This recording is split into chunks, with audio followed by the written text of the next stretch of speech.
I don't know that one. I just typically have food in my teeth, so. No, it's clean. Hello, everyone. That's how we start. Today on the Hearty Gentleman, we're with Dr. Marnie Luck, who I often spell as Marine Luck, but it's Marnie Luck, with my own terrible spelling. But you're a naturopathic doctor, but you've done something a little bit different, which I find very interesting, is you've started a movement of the Vagina Dialogues.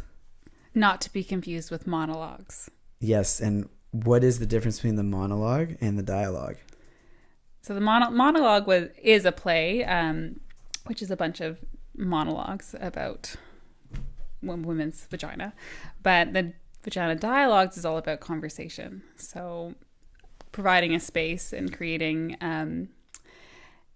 empowering and informative space that allows women to come together and talk about vaginas and other topics related to women's health and the women's movement. And what really why did you start that? What was like the big motivating factor? Creating better body literacy for women. That was a big motivating. So I would have my girlfriends over for cocktail night, and everyone would be like, Marnie, is this normal? Marnie, what happens if you're on the pill, do you still ovulate? What is ovulation? When does that happen?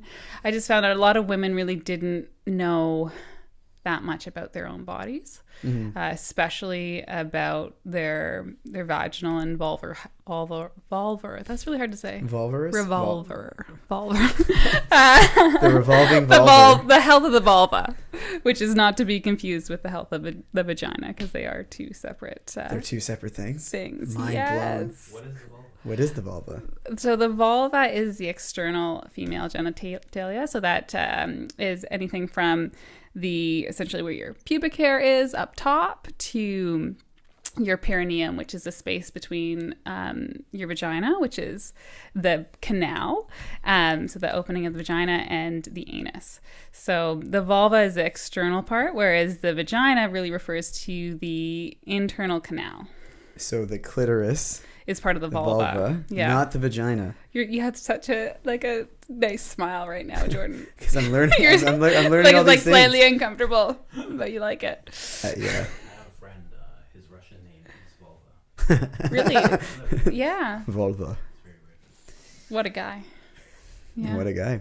Yeah, it was cool that you had a big Vagina Dialogue party on International Women's Day. Yes. And you had this wall, right? Of all the vagina plaques. Vulvas. Vulvas. Yeah, it was there was about 36 vulva molds. So they were casts done of, mine was up there. My vulva was up there. I could pick Was there up. a prize for guess whose is? It would be a very difficult, because and that was what was really interesting. So we had 36 vulva molds up there, and women would go look at it and be like, holy crap, I didn't know they came in so many different... I always thought mine looked funny, or wow, I didn't know that there's such a broad range of normal and healthy. So because basically a lot of women and men only see, other than that perhaps the person that they're with or the people that they've been with, they've only been privy to perhaps the vulvas that they see in porn. And those tend to be different from the average? I wouldn't say I'm super porn literate, but they're pretty... There's less diversity, let's say. They look for a certain type, I'm guessing. I do like watching porn documentaries, though. I find it very fascinating. They just had a good one on Netflix, After Porn Ends. That's been around for a while. There's so many good ones on Netflix. There's more than that one? Oh, yeah. There's Hot Girls Wanted. It's really great. Oh, that's... Rashida Jones. Yeah. Yeah. No, it's really fascinating how... And this is with vaginal health, our vaginas and vulvas are often medicalized and sexualized. And we don't really just talk about it from a health point of view. And it's a normal and healthy part of our body that we need to understand more. Yeah, and it's something that you really don't learn too much about in school. No, and I'm not sure how much that... I think it is changing. My brother and sister-in-law are both elementary school teachers, and... we'll see what happens with our new government, but they did some pretty big reform in terms of sex education, with starting really early in terms of naming anatomical parts correctly. Oh, right. Yeah, they want to switch all that. Because I remember my sister-in-law saying that when they were implementing this curriculum with better sex education and family health, most teachers didn't know there was a difference between the vulva and vagina. Wow. Or didn't really know what the Did you know there vulva was a difference? No, but you would think the people who have to teach it. Well, I didn't learn it in school. Where else would you learn it? I learned about sex stuff. No, but the vulva and the vagina. No, yeah. We just learned about diseases. They should know. Yeah, you learn that if a boy touches you, you're going to get pregnant. When or you get really herpes it's like on a toilet. I got that. Like, a lot of these things are not true, right? And so to really break down, somewhat complex topics in women's health and men's health too, but more geared towards women's health and to really debunk a lot of these myths around sexual health, vaginal health, women's health, and really create a better understanding and better body literacy. I think the biggest myth that we were talking about earlier that broke me and my friend's mind is me and a couple buddies came to your Vagina Dialogue party that day. And Vagina party? The Vagina party, yeah. And right as we walk in, you're speaking and you're like, so it's a common misconception that if you have sex on your period, you can't get pregnant. Because the sperm can live up to, what was it? Like the sperm can live up to 5 days in the vagina. Yeah. And so see, that was hard. We were like, yeah. what? So this is where like there's this most people do not really understand the fertile window.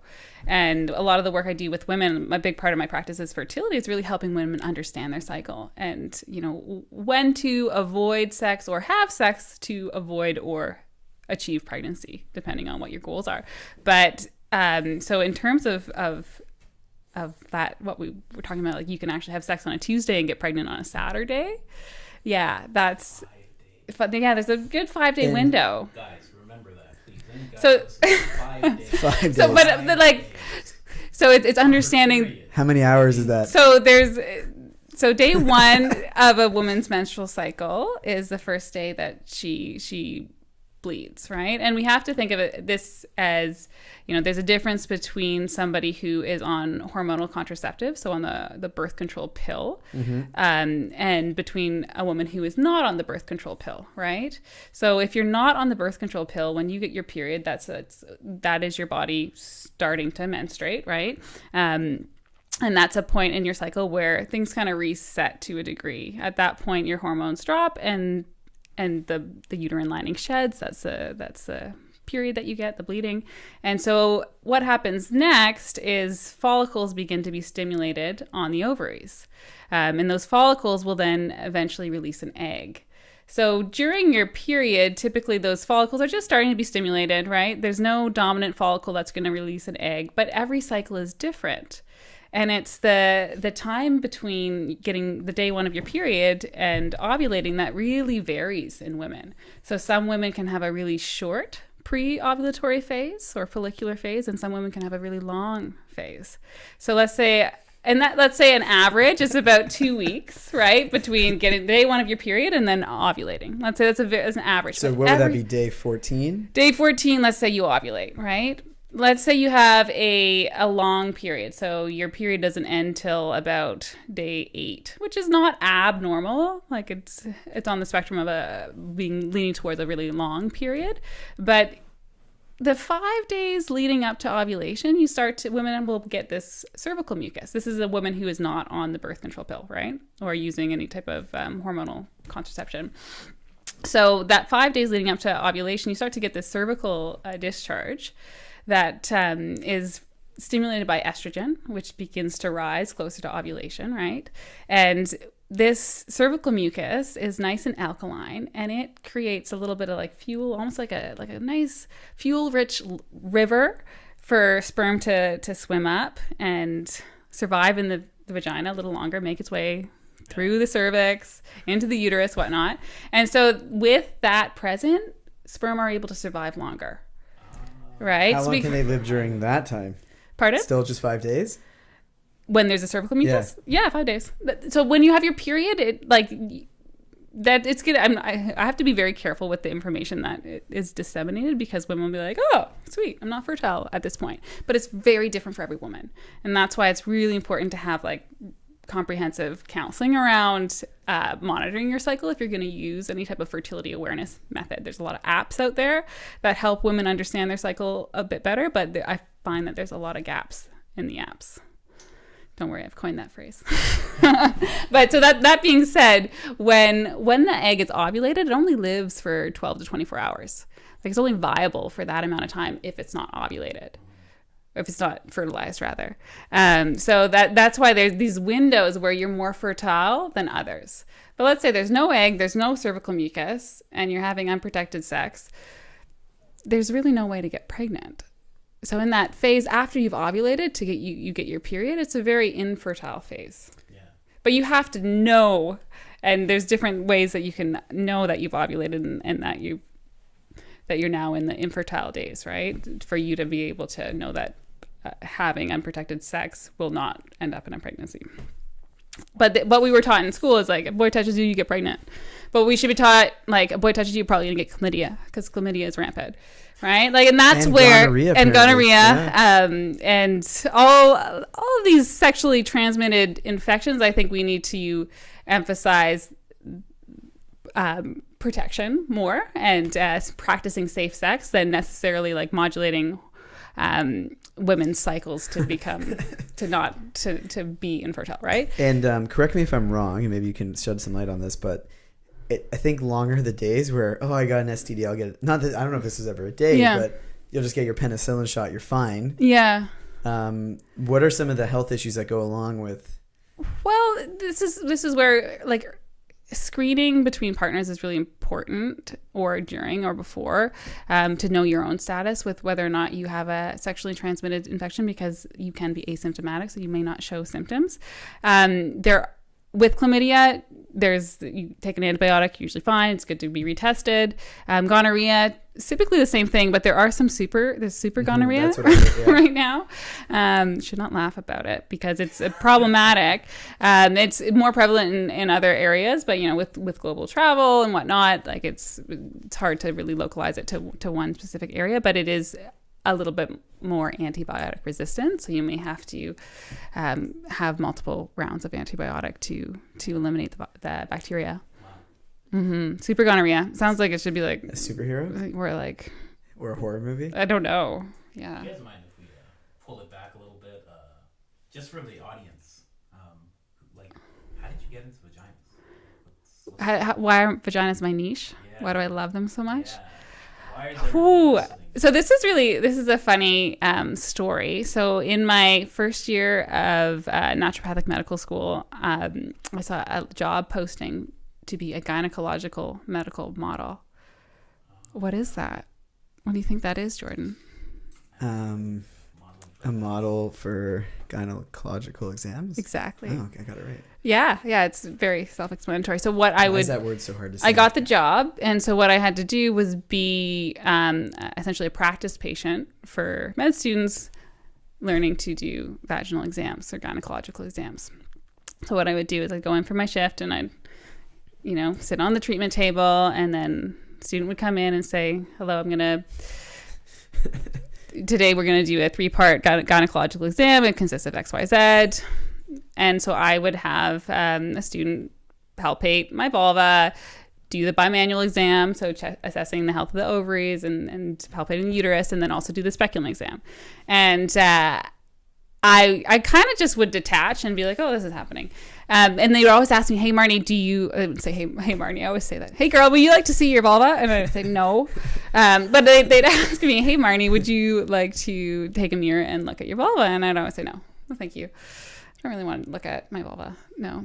And well, that was that thing. I was like, why could I medicalize my body and be comfortable in sexual situations, but there's this like fear that if I look at my own vulva, there's going to be something wrong with it, right? Like it was this weird, and I called myself on it. I'm like, what is going on here? And it was interesting because through that experience, I inherently became more comfortable with my body and said, yes, yeah, I'll look at my vulva, sure. And throughout my practice, I didn't shy away from, and in my internship, I didn't shy away from doing gynecological exams when indicated.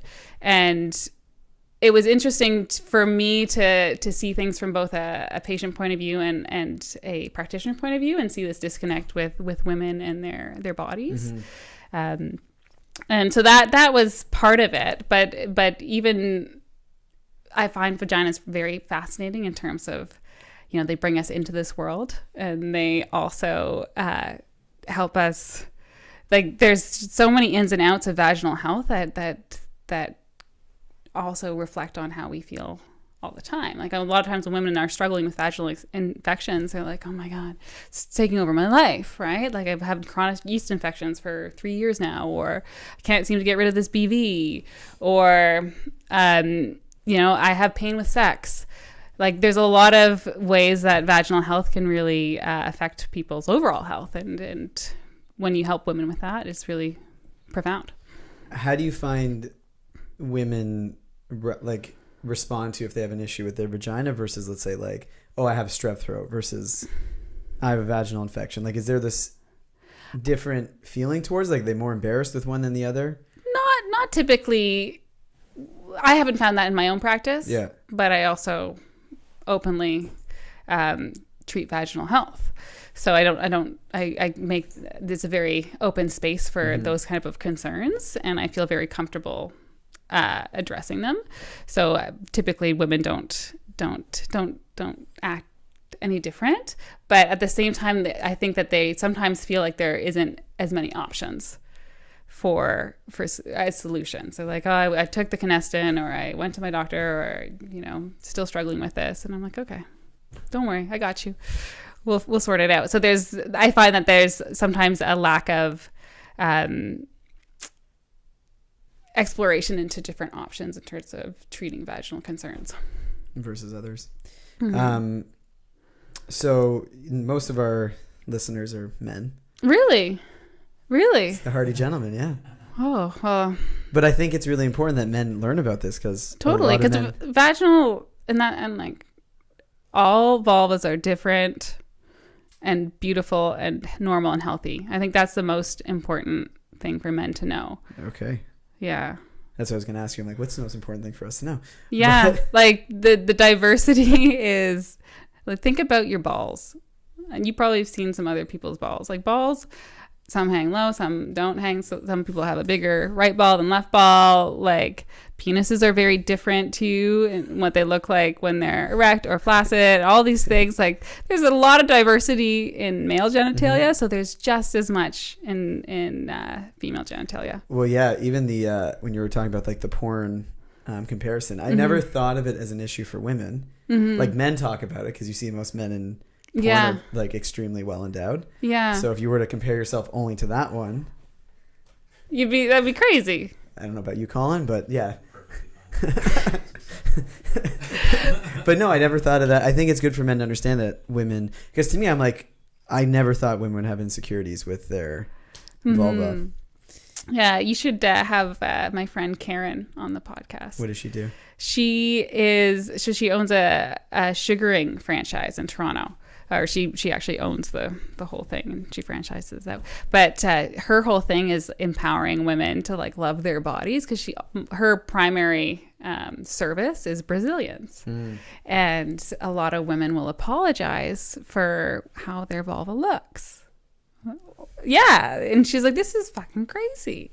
Like, why are women apologizing for their bodies? That's or they'll disclose to her, like, they've had someone said this about their vulva, or like just like awful things, but that can create a lot of hang-ups in women. That's yeah, I never would have thought of that as an issue. And so she was actually the one who made the art piece. Oh, really? Yeah. I was going to ask where you got all the 30. Where all the other ones. People who wanted to be a part of it, right? But it was the vulva mold. Yeah. What is that? So there was a art piece with 36 molds of different vulvas. And why did that happen? Like, just because of that source? So, how it happened was, so I did the first Vagina Dialogues back in the fall. someone reached out to me via Instagram to say, hey, I think this is awesome what you're doing. Love to chat. And I always say, for sure. So we had a coffee. She's like, I want to help you with the next one. Like, I have this idea for an art piece I'd like there to show the diversity involved us. And I said, well, I've seen this documentary. There's a documentary called The Perfect Vagina, which I highly recommend. Is it on Netflix? It's not. It's old. If you go to topdocumentaries.online.com. Has anyone watched? It's like, that used to be what I would watch in university coming home from the bar. That's before Netflix and all that jazz. I would watch I'd watch The Atom or like The Perfect Vagina. Anyway, so I told her about this documentary. I'm like, they did this really cool segment where an artist did vulva molds, and she watched it and she was like, she learned how to do it. She's like, I'm gonna freaking learn how to do this. And so she had a whole setup for it and learned how to do it, and I fed her people to get it done, and she found people to, a lot of her clients were pumped to do it. So you guys came together. Yeah, we just to empower women about their vulvas. Where's the art piece? I believe it's in her studio. Mm-hmm. Oh, cool. Yeah, it's really cool. I want to see that. Yeah, I think every man should see it. Where can you see it? You can see it on Instagram. It's on my Instagram. It's on hers as well. What's your Instagram? At Marnie Luck. Okay. Very Marnie. Marnie, not Marine. Luck, Luck. And Karen, the artist, it's Sugar Toronto. Sugar Toronto, yeah. And what's the studio? She owns a bunch of like salons, or what are they called? Salons? I guess sugaring studios, yeah. Called Sugar Toronto. Mm-hmm. Okay, cool. One downtown and one in Leslieville. So to go back, I wanted to bring this up when you were sort of going through it. The idea that, she's just on her period. Yeah. Because you were talking a little bit about so if somebody, cycle. somebody has a short pre-ovulatory phase. So let's say they have a short cycle. So this is in a woman who maybe gets her period every 22 days, right? Okay. The post-ovulatory part of the cycle is usually typically between 12 and 14 days. So let's subtract 14 by 21 or 21. Yeah, 14 from 21. 7 left. 7. So let's say you're on your tail end of your period. You could be close to ovulating. No, not so much the ovulating part. Like, there's sort of like, I don't know if it still happens, but like as an excuse, like, I think it'd be good for men to understand like what is happening to a woman during her period. Oh, okay. Because there's always this thing like, she's irrational, she's on her period, or she's crazy, she's on her period. Well, technically it's before the period that you get crazy. But I don't think a lot of men understand the whole cycle of like what happens emotionally and like. So that's where like you men are very simple beings with your hormones. Go on. It's like pretty steady Eddie. Your testosterone doesn't fluctuate as much throughout the month. Throughout the month, Throughout your life, or depending on what's going on in your life. But with women, hormones, it's all about balance within natural fluctuation. So there's this natural rhythm and shift in a woman's hormones throughout the month, right? Mm-hmm. So in the days leading up to a woman's periods, there is a drop in hormones. So there's a drop in progesterone and a drop in estrogen. And that fluctuation in hormones can affect other things. So our hormones don't just affect our sex organs. They have multiple different effects on different tissues in our body. And also in terms of how our body metabolizes hormones. And the balance between estrogen and progesterone in that half of the cycle is really important as well. And when there's imbalances, that's when women can feel different. And it's not unhealthy to have PMS. Like it's not abnormal. What does PMS actually stand for? Premenstrual Syndrome. Thank you. And it's a syndrome in itself just means a collection of different symptoms with different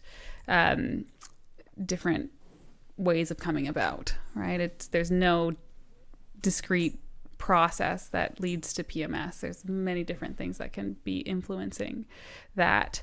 So what are some of the symptoms? Breast tenderness, shift in mood, whether it be more anxiety or more low mood, or irritability. That can be one too. Anxiety or insomnia. A lot of women will have difficulty sleeping the week before their period. Sometimes bloating too, so water retention can happen. So there's a host of different symptoms that can manifest in women premenstrually. Typically, you're not going to have those symptoms if you are on the birth control pill, because it does create more of a stable hormone picture throughout the month, because you're taking hormone exogenously. You're taking a synthetic hormone throughout the month to just kind of keep your hormones at a baseline. But in someone who is cycling naturally, there is going to be some shift, and it's normal and healthy. When it's not okay is when there's like drastic shift. So a woman can't get out of bed because they're so tired, or they're not sleeping at all, or there's like some serious mood shift that affects their daily life or their relationships. And then we really need to support those women with helping balance their hormones appropriately, or support their mood. What can men do to support their partner if they're going through all this? Stay out of the way. Don't say anything. Should we just go like on vacation for like 4 days every month, or what would be the best thing? I think it's really important for men to know where their partner is in their cycle. Depending on, family planning too, it's a really important part of deciding when you want to have sex and when you don't, or alternative sex rather than penetrative sex. If that's, what is that? Okay. So that's, I think it's important for men to if their partner is open to sharing where they are in their cycle, to understand that too, and to listen. Do those apps, can you share the app? There's apparently an app that emails both the partner and the woman. Are they different messages, like warning? Yeah, actually, when one of my patients was showing me this, and I was like, wow, it was a bit too intense in terms of, I think, information. It was a little dense, but it was like, your partner may be experiencing X, Y, Z. Stay out of the way. Stay out of the way. What? You have 4 different colors for 4 different days. It's like a different variants of red. Stay out of the way. So, No, we can't. I can't. So, no worries. Are we back online? Yeah. Yeah, stay out the way. I just want to say, Orthodox Jewish men, they stay out of the bed while their wives are on the period. It's ancient. It's this is what knowledge. You guys need to know. Most women feel relief when they menstruate. Relief from because it's premenstrual syndrome, right? Most men think it's she's on the rag. No, and you should say she's menstruating. yeah. No, I did that in quotes because that's what. Okay. Yeah. Because everyone can see your quotes. On the rag. I didn't. That's the quote. But so what should we say when a woman is her body's going menstruating? through menstruation. Typically, the onset of menstruation often alleviates PMS symptoms. Okay. You might have asked, how long does the whole cycle last? It's like 2 weeks or something? So this is where day 1 of your cycle is the first day you get your period, right? And so then it lasts all the way up. So there's difference between the menstrual cycle and your period. Right? Yes, yeah. So the whole cycle, from getting your period to producing the follicles to ovulating to maintaining the uterine wall to shedding it. So as upon shedding, that's your period starting again. That can last anywhere between 21 days and, let's say, 35 days, 36 days, up to 42 days. That's considered normal. You can have a short or long cycle, and that's that whole time. Period flow, that's different. So period flow can last anywhere between 2 to 8 days. Wow. And once that flow stops, then day 1 starts? No, once that flow stops, you keep counting. You keep counting. So the second the flow starts is day 1? Day 1, then you keep counting all the way up until you get your period again. That's a full cycle. That's a full cycle. Wow, that's because my buddy, he has to do exactly what I was talking about, and he stays out of the bed for 8 days. Do they have 2 rooms? What does he do? That's exactly what they do. Yeah. He goes into. I wonder if that's better sleep. Everyone. It has to be towards what she's saying. This is in olden days. There was in certain cultures there was the red tent, so women would menstruate at the same time because when women are around each other, your hormones kind of Yeah, I think people rhythm with each Yeah. other. And there's a higher percentage of women who actually cycle in line with the lunar cycle. So the lunar cycle is typically 29 days. And that's a very common length of cycle for women in terms of their periods, right? And women will often fall into that lunar cycle naturally, which is kind of cool. But so in olden days, women would, olden times, in the medieval times, I think this is like way back when, but women would spend that time together in the red tent. So they were it was called the red tent. it was called the red tent. Mm-hmm. Wow. And they would hang out in the red tent until their periods were done, and then they'd go back out. But it was a really like nourishing and bonding and supportive time for women to have during their period. And everybody would stay out of the way. Everyone would stay. Well, no, they should stay out of the way before. That's really like you ask women, and that's I think what men can do too. If women are open to like be curious, ask women like, what's it like before your period? Like, what is PMS like? What do you think in your head? Because a lot of women, like, we talk about it, and there is, for a lot of us, it's like this irrational. We feel slightly irrational, but you can't help it because you know your hormones are a certain way where you're like, I know this is rational, but I'm really, really angry right now. Yeah. I hate this. Have you ever experienced that, Colin? I'm like that all the time. Like you personally? Yeah. So much testosterone. I have to like take boxing or something. Yeah, you can join me. Or like I'm just menstruating. But I don't think we should make PMS pathological. Like this is a normal process. Like there's you're gonna feel differently when your hormones are at different levels, and I think that's okay. When it's a problem and it's causing a problem in your life, and there's some significant shifts in mood or energy or Pain. body composition, that type of thing. Pain typically happens during the period because, and pain is also normal. Like your uterus is contracting while it's shedding the uterine lining, and that facilitates the bleeding process to a degree. Mm-hmm. And it's a normal thing to happen. If it's too much, that's not okay. If there's anything is too much or too little or causing problems, like then that's not okay. Yeah. And you can get support with that. And is there anything like men should use support, or they should just go seek medical attention, like their partner? Like, is there anything like the partner? Yeah, it'd be like just stay out the way, but also help. I feel like stay out the way is going to work with some, but I feel there's others who are like, also, I tried it, she got mad. And I'm obviously speaking from my own perspective, not from all women's perspectives, but I think every woman is going to be different, and so it's asking like, hey, well, how can I help you? You know, how can I make this easier for you? Would you like some tea? What do you want for dinner? Coffee? Right? Like, I have a really amazing partner, and he knows my cycle well. Do you guys have the apps? I don't use an app. No, I find the apps, and this is me personally, there's too much information and too much room for error if you're actually trying to go by the app. Mm-hmm. Whereas if you know your body well and you can just use a calendar or be like, oh yeah, that Tuesday I got my period. Okay, what day was that Tuesday? It was the 22nd. Okay, I'm about here. You don't necessarily need an app, but for a lot of women, it can be helpful. I'm saying this from a very knowledgeable point of view, knowing menstrual cycles inside and out, and knowing my body well. But for other women, an app might be good. My partner just knows because I'm very I divulge a lot of information. Do you have a big, borderline too much? The big fill-in calendar in your room? No, but he'll be like, you're probably going to get your period in like a week. And I'm like, what? He seems to know these things. That's good. You touched on something else. You said libido changes depending on the time of the cycle. Yeah. So men, we pretty much are the same, I think, every day. Like our libido is pretty constant if we're sleeping well.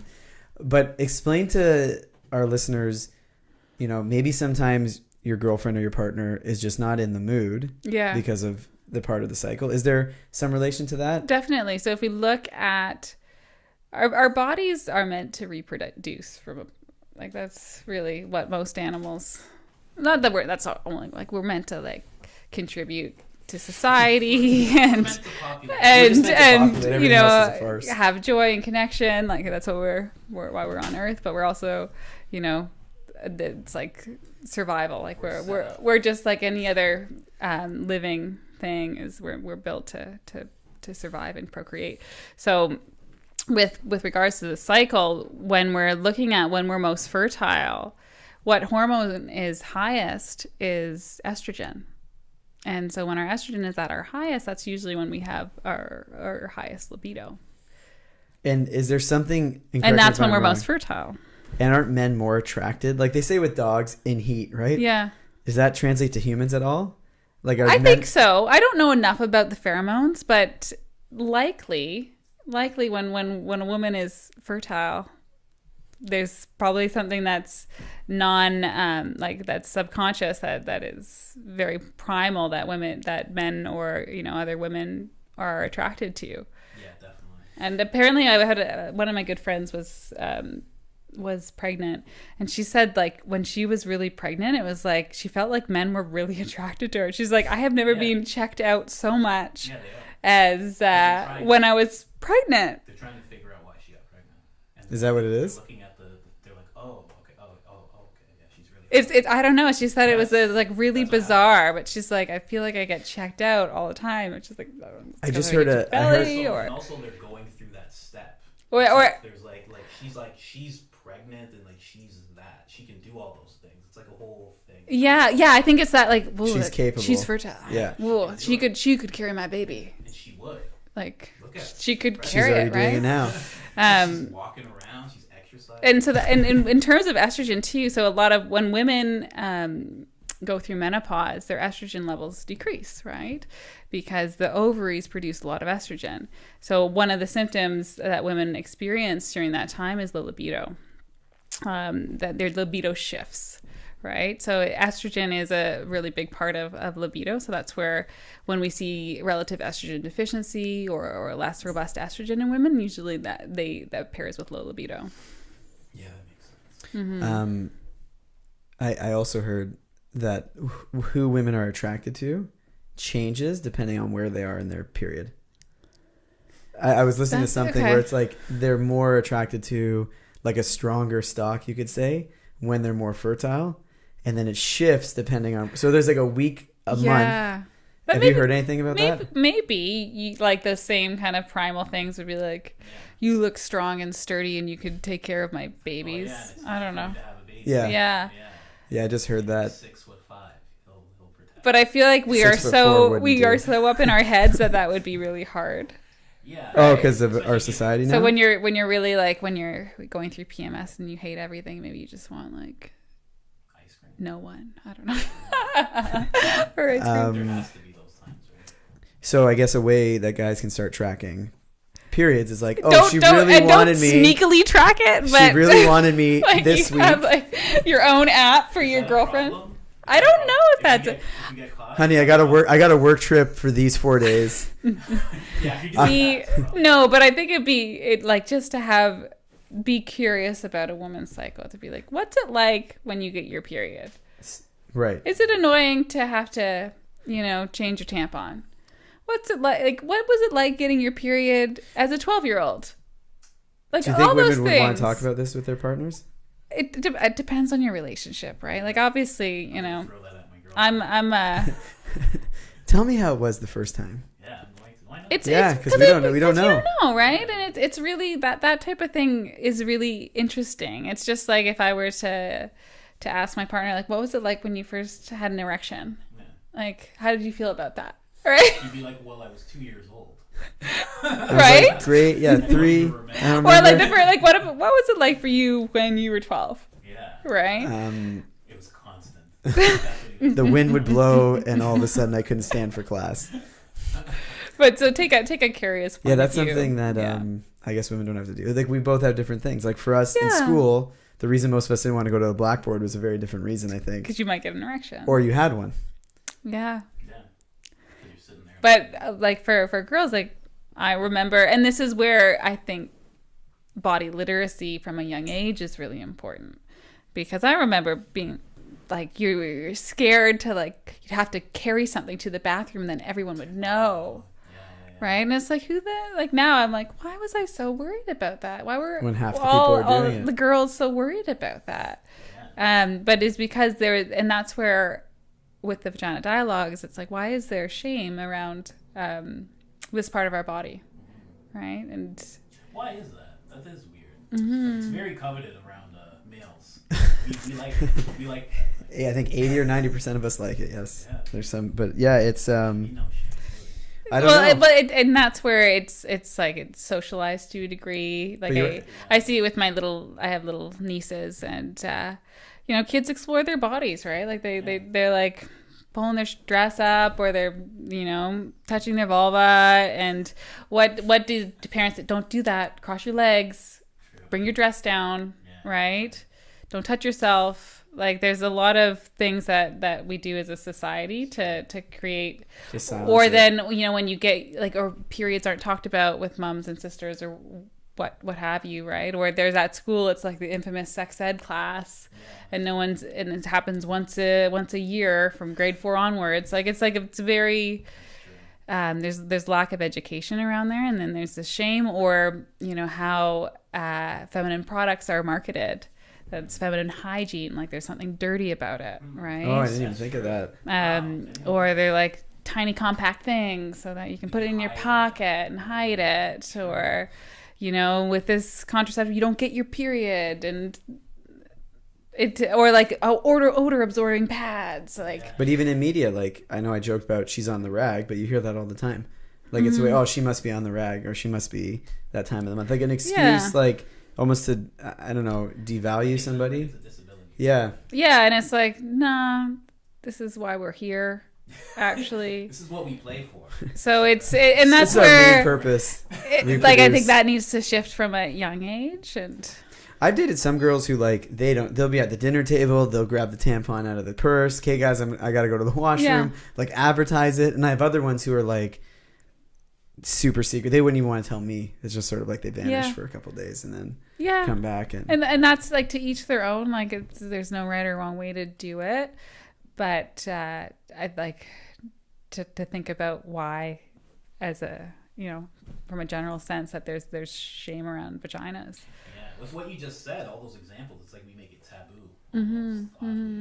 And it sort of leads into what I wanted to talk, not what I want, but something I wanted to bring up. We were all talking about, you have a video on vaginal discharge. I have lots of videos on vaginas. Lots of videos on vaginas, but I'm also known as the Vag Queen. That's my, colloquial name. When did that get coined? Who gave you that one? Just the people. The Vag Queen?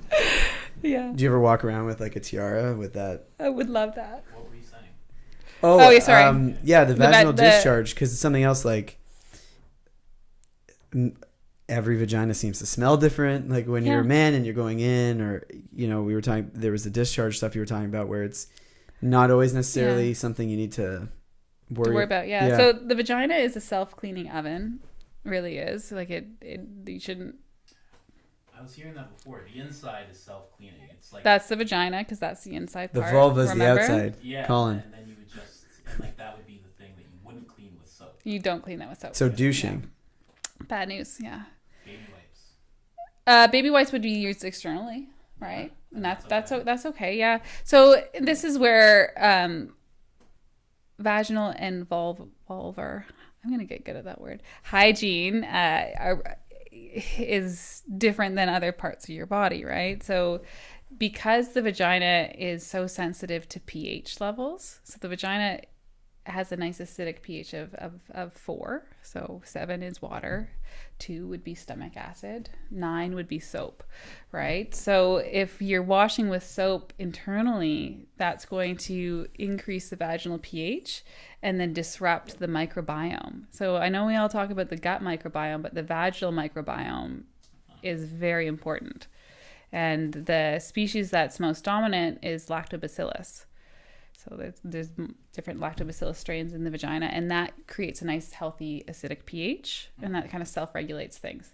So the vagina naturally cleans itself, and there's going to be a little bit of discharge because of that natural cleaning process.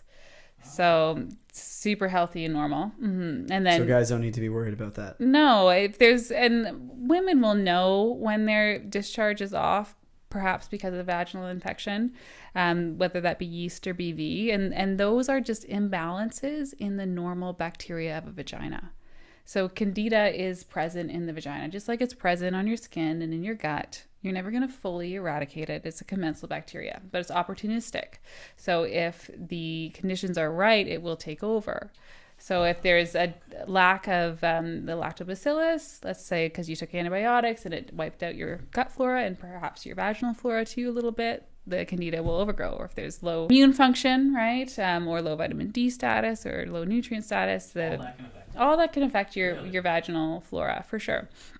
Or if there's been the introduction of different substances into the vagina, and that includes semen, right? Sometimes that can then disrupt things, or saliva. What is semen's pH, do you know? CMCH is 7. So let's talk about a higher pH. So when the pH is higher in a vagina, it leads towards bacterial vaginosis.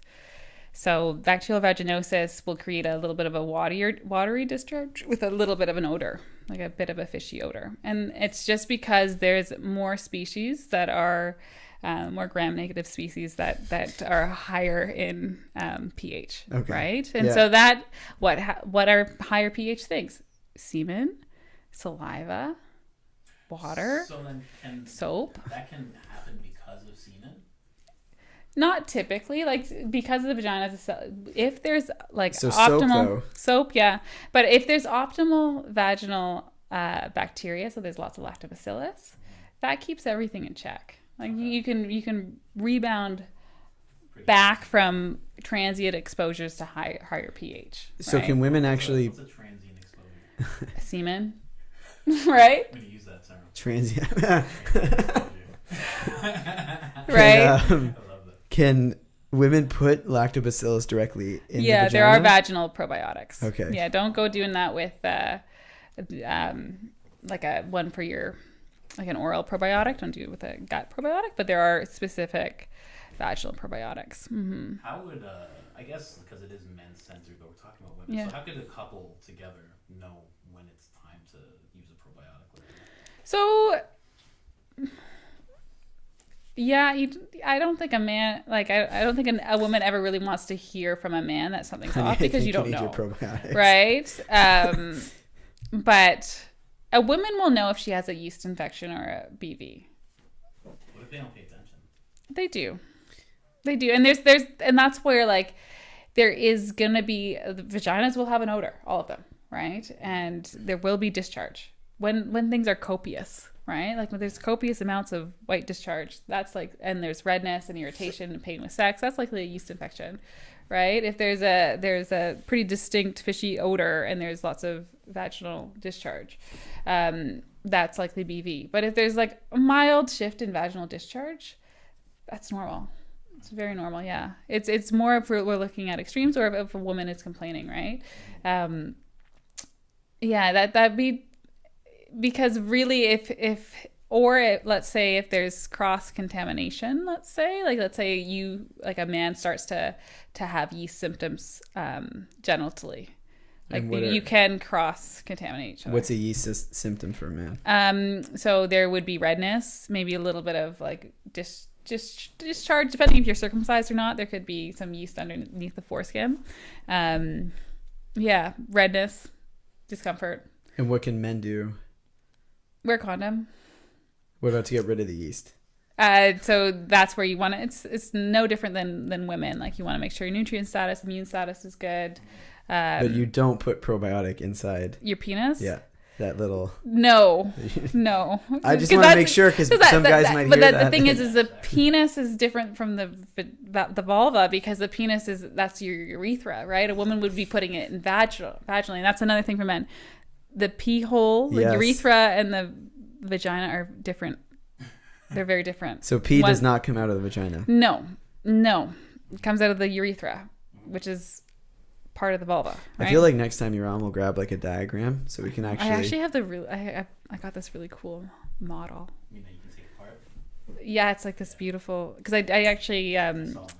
I'm trained in pelvic therapy as well, so internal assessment and of the muscular structure to see if there's adequate tone, because the whole pelvic floor of a woman and man is muscles, right? And that can contribute to different symptoms vaginally. I don't know where to go from that one. I know. I'm just like, wait, muscles? So There's just tons of muscles. So the Kegels, yeah. There's tons of different types of Kegels. Whether or not Kegels are indicated for a woman depends, right? Mm-hmm. But vaginal or pelvic tone is important in terms of having, strong pelvic tone and ability to relax pelvic floor muscles in terms of urination or. And no, Colin, I don't think you can ask your girlfriend, like, can I check your muscle tone? Your pelvic tone. No, because you're not trained in it. You don't know. You're not trained, Colin.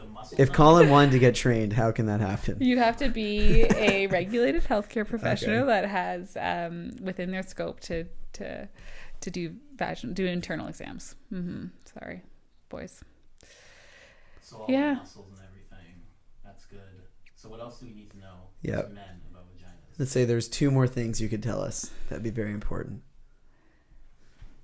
Be gentle. Okay. Yeah. Like our tissue, like there is, like you need. It's not a delicate area, but like it's an area that you need to proceed with care, and that's a very broad statement. So it's important. What else? I guess I've already said be curious, but that's really it. Be curious and supportive. So be gentle but curious. Be curious but gentle. Both. Yeah. Be curious and gentle, and think about what it would be like to have a vagina. We're not allowed to do that. Or like We're not allowed to. I once said to my partner, I was like, what if you had to bleed every month? I think I was trying to get out of something, and then that really Did it work though? He's like, I'll take care of it. I don't know. I think he just walked away because I like smiled or something. But I think if we bled every month, guys be trying to write their names on the walls. Yeah, they pee their names all over the wall. Yeah. This will stick. It's more permanent than urine. 4 days a month we can tattoo walls. But for most women, their period is not an inconvenience, and it's just a lot of women will really miss their period when they go through menopause because it's tied to our fertility and our youthfulness and all of these things, and I think that's something that's important, is to not create, it's not a burden. It's just a part of your month and part of natural cycles. So, well, thank you for that. That's a lot of information. Yeah, I was gonna say, I Did feel you guys like learn something? I learned a lot of things. Yep. Yeah. I love vaginas. I think we need to end it on that. Yeah, that'd be perfect. That's the perfect ending. I think that's how we always end it. I think every guy ends a conversation like that. Anyways, think about how you can better love vaginas. True. In a really true by being sense. gentle and curious. Gentle, curious, and. Whoa, what are some things you got going on that some guys or girls can check out? You know what? All of the Vagina Dialogue events are open to men and encouraged. And those are in Toronto, Those Ontario. are in Toronto for now. Yeah. Whoa, we're going international? Whoa, yep. Where's the first international location going to be? I don't know. Where is the location now?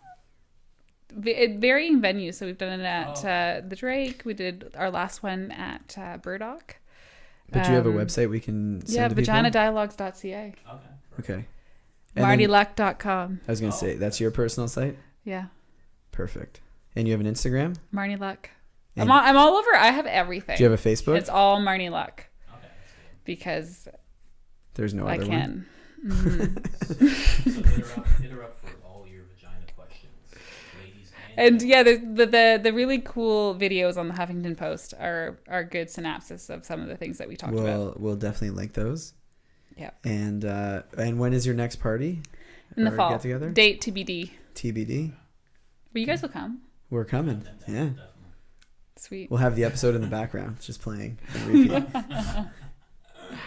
Okay. Okay, thank you very much. Over and out. Over and out. Bye. 10-4.